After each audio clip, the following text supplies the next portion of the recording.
In today's video, guys, we're going to be taking a look at the best controller settings here in Modern Warfare 3 Season 4. Now, if you're having any troubles with your gunfights, your aim, your accuracy, whatever it may be, I do guarantee these settings are going to help you out a ton here. So if you guys are new and find this video to help, hit that like button, subscribe to the channel with notice on, and let's get into it. So now, jumping into my settings, and I do want to mention real quick, guys, for my controller, I do use an aim controller. This is my favorite controller I've been using for almost 2 years now. I haven't had a problem with it. I feel like they're better than Scuffs and Battle Beaver. So if you guys want to check them out, make sure to go in the description or the pinned comment and go check them out. I think these are the best controllers in the market as of right now, and of course you can use my code Paradox for 5% off on your next purchase if you want to buy one here. But jumping into the first thing here in my controller settings, guys, we have our button layout, which I have on default. Now, with me playing on default, for my paddles right here, my right one right here allows me to jump, so I can spam jump and everything, and then for my left paddle right here, I'm able to spam slide, crouch, and everything like that. So it does help out a ton.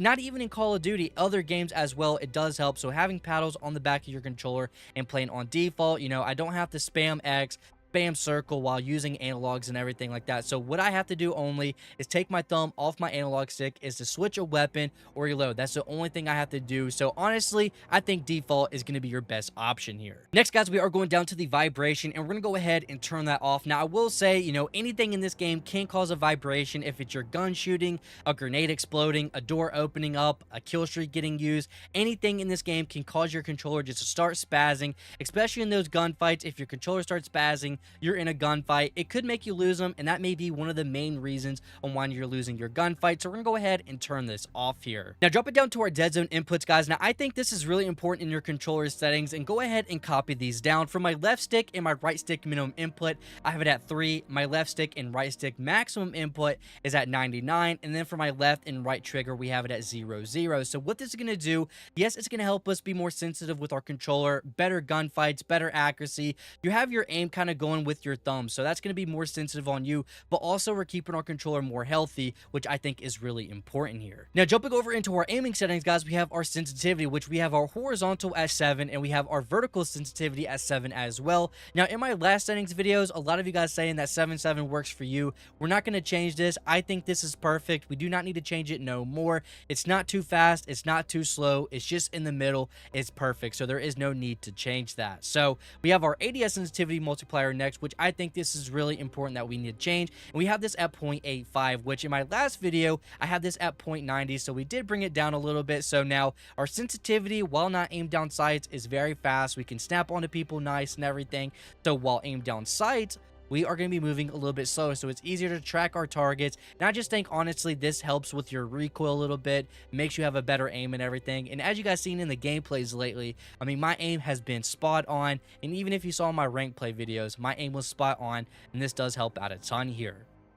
Now, we have our aim response curve type, which I don't really need to go in depth. The only thing that you need to know is you need to use dynamic. This is the best aim response curve type here in Call of Duty. It has been since Modern Warfare 19 when it was introduced here, so we're going to keep it on dynamic. This is the only thing that we need to use, and this should be the only thing that you use. No kidding. This is really good to use. So now, going into our aim assist, we have our target aim assist on. Now, if you're playing with this off, that's probably going to be one of the main reasons on why you're not winning your gunfights.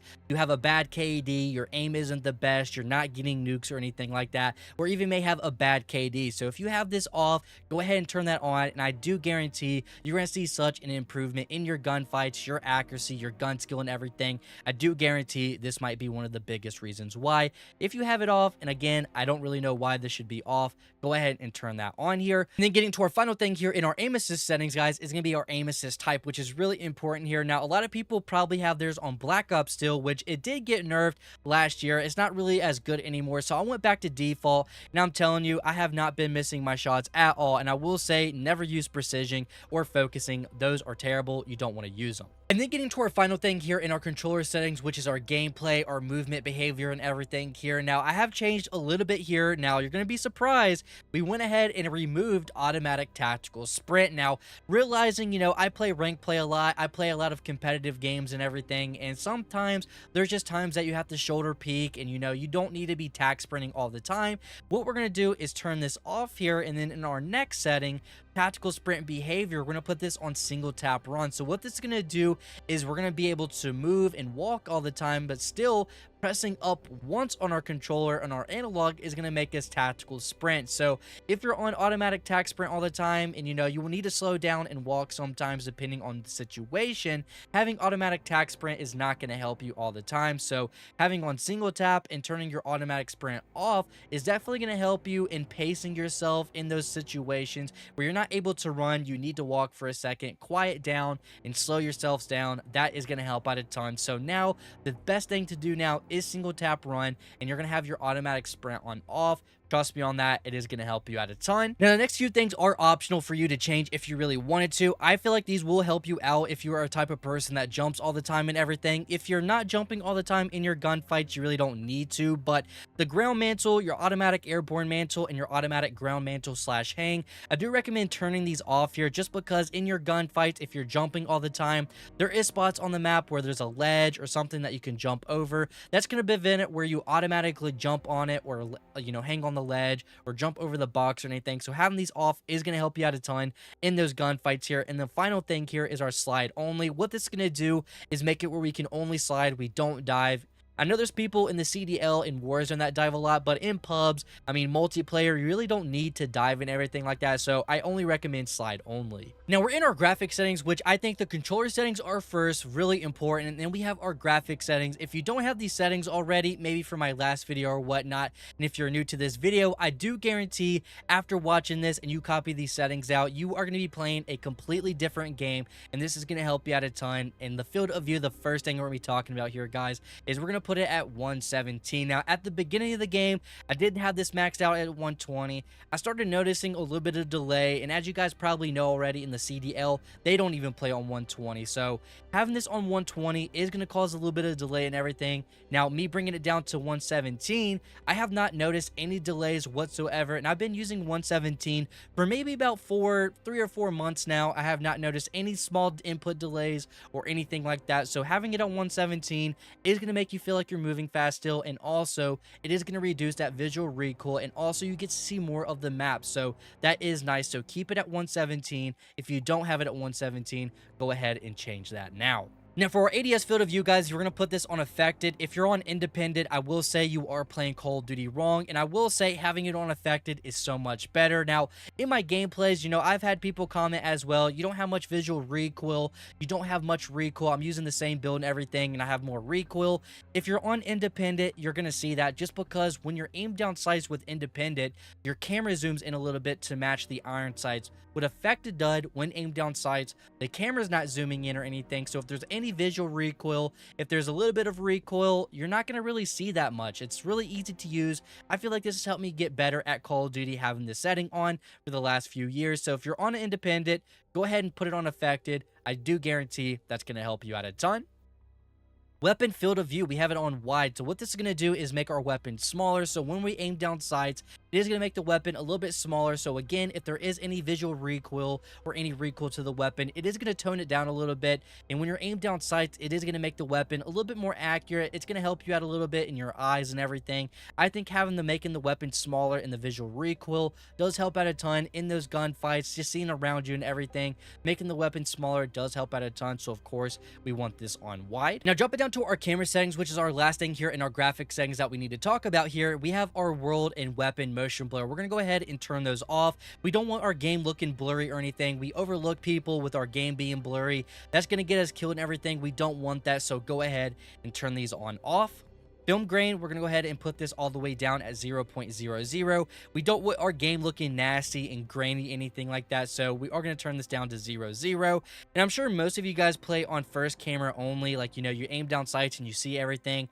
I'm not sure a lot of you guys play on third-person camera or if there's any game modes that have third-person anymore, but go ahead and put these on 50%. So this is all this is going to do. If you do have motion sickness, this is going to calm it down a lot, and it's just more clean if you're having like crazy camera movements and everything. So this is the last thing that we need to talk about here in our graphic settings. Now we're here in our audio settings, which is nothing too crazy I want to talk about here, but they did something to the footsteps here in Season 4. I don't know if they made them quieter or louder. Regardless though, your audio mix should be on headphone-based boost. This is going to make the sound of the footsteps and gunshots and everything more clear, more louder, so you're going to be able to know if someone's above you, shooting above you, below you, beside you, or anything like that. You're going to be more aware with your audio settings being a little bit more loud. That is going to help out a ton. And then for my volumes, the only thing that I have on is the dialogue volume and the effect volume. Those are the only things that I have on. The gameplay music, we want that off. The cinematic music, we want that off. And also the war tracks. We want to have no music whatsoever in our gameplay,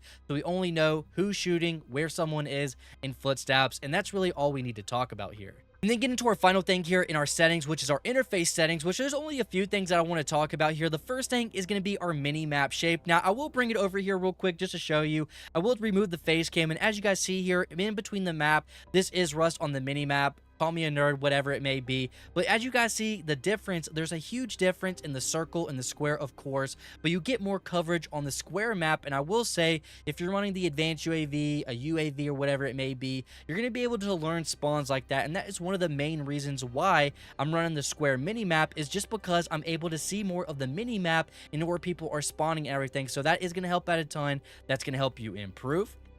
Now, we have our crosshairs. Now, we do have it on static. We do have the center dot on, and we have the center dot scale at larger. Now, a lot of people has asked me about centering. Now, this is really the only way I can teach you to improve your centering, which you want to have the center dot on, and we're going to have it on larger. And as you guys see here, I'll have the face cam again. And as you guys see here in the dots, we have a small one, a medium large, and then we have a pretty larger one right here. Now, I have this on larger, which is the middle one here. It doesn't need to be too big. All you need to know, that dot in the middle of the screen is the center of the screen. So that is where you're going to want to be aiming, and that's going to help out a ton with centering. So that is something that we need to know here, and that's what you need to know here. And then the final thing I want to talk about, guys, is the player name, which if someone has a long name, they're at such a huge disadvantage. I'm telling you guys, if you have a long name, go ahead and make it short. If they're on full name, there is spots on the map and everything that you can see through walls. If your crosshair covers someone's name, it is going to pop up. Easy wall bangs and everything.